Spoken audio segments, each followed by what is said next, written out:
AK Shivaji में आपके पास आते हुए, दोनों ही पक्षों के अपने अपने दावे हैं, लेकिन यूक्रेन की ओर से जो दावे किए जा रहे हैं नरसंहार के, अगर इसमें जरा भी सच्चाई है तो इसके मतलब मायने क्या निकाले जाए?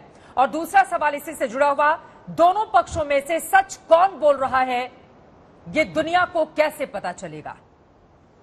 हाँ चित्रा, ये तो सच है कि दोनों तरफ से मुझे लगता है एट्रोसिटीज हुई हैं, नरसंहार हुआ है, और अभी पता लगाना मुश्किल है क्योंकि ज्यादातर वेस्टर्न मीडिया की बातें हमारे पास मिल नहीं।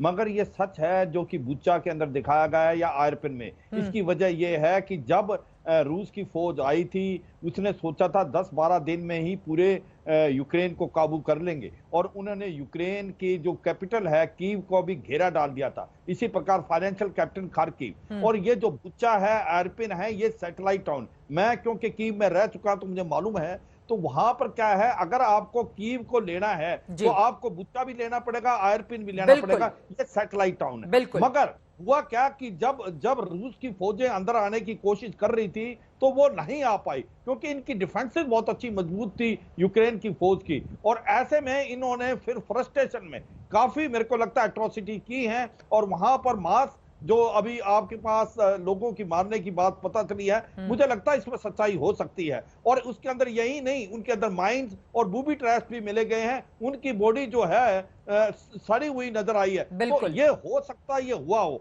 मैं ये नहीं कह रहा कि रूस ने ही ऐसा किया, यूक्रेन के ने नहीं किया। ये लड़ाई है, इसके अंदर दोनों तरह का पक्ष है। मगर ये सच्चाई है कि रूस ने सोचा जो था कि वो कर पाएगा, वो नहीं हुआ। स्पेशली कीव और खार्किव को वो काबू नहीं कर पाया, और बाद में उसने अपना मिलिट्री एम बदला। और मैं एक और बता रहा हूं चित्रा, अब जिस प्रकार से साउथ यूक्रेन में ये बमबारी कर रहे हैं, उड़ीसा में, मारियापोल में, इनका मतलब है कि डोनेबस का एरिया लेना, डोनेबस के अंदर एक बार बफर जोन बनाना, मारियापोल को काबू करना, जिससे डोनेबस को क्रीमिया से लैंड रूट से जोड़ा जाए, फिर उड़ीसा लेना, और उसके बाद खैरोसन लेना, जो कि ब्लैक सी और सी ऑफ आजो को काबू करे। तो सच्चाई यह है कि कहीं ना कहीं जो रूस ने सोचा था वो नहीं हुआ। ये बहुत बड़ी बातें आप बता रहे हैं। ठीक है सर, मैं फौरन लौटूंगी। आप ये कह रहे हैं कि इसमें सच्चाई हो सकती है, क्योंकि जिस तरह की तस्वीरें सामने आ रही हैं वो वाकई परेशान करने वाली हैं, विचलित करने वाली हैं।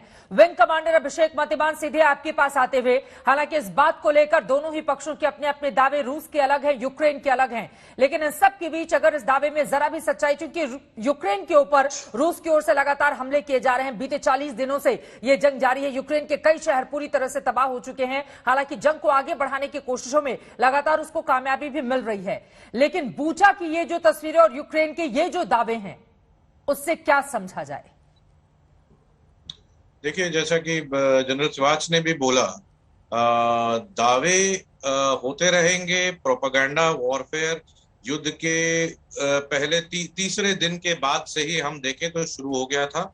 हम किसी भी दावे को, चाहे वो रूस की तरफ से हो चाहे यूक्रेन की तरफ से हो, हम उसको पत्थर की लकीर या उसको कंफर्म नहीं कर सकते। हमें ये समझना होगा कि जो डायरेक्टली आमने सामने की फौजें हैं, जो रूस और यूक्रेन है, उसके अलावा जो वर्चस्व की लड़ाई, जो इनडायरेक्टली इन्वॉल्व फोर्सेस हैं, जैसे कि अमेरिका और नाटो फोर्सेस और नाटो देश हुए, हमें ये समझना होगा कि जो यूक्रेन को हथियार सप्लाई कर रहे हैं और उनके प्रशासन को रूस के अगेंस्ट हथियार उठाकर एक क्रेडिबल ऑपोजिशन या लड़ने के लिए प्रोत्साहित करते आ रहे हैं, उनके पास इस वक्त फेस सेविंग के लिए एक ही ऑप्शन बचता है कि पुतिन साहब को क्रिमिनल करार देना, उनको किसी तरह से ये प्रूव करना कि जो भी एक्टिविटीज रूसी फोर्सेस ने आकर यूक्रेन के अंदर करी हैं, उनको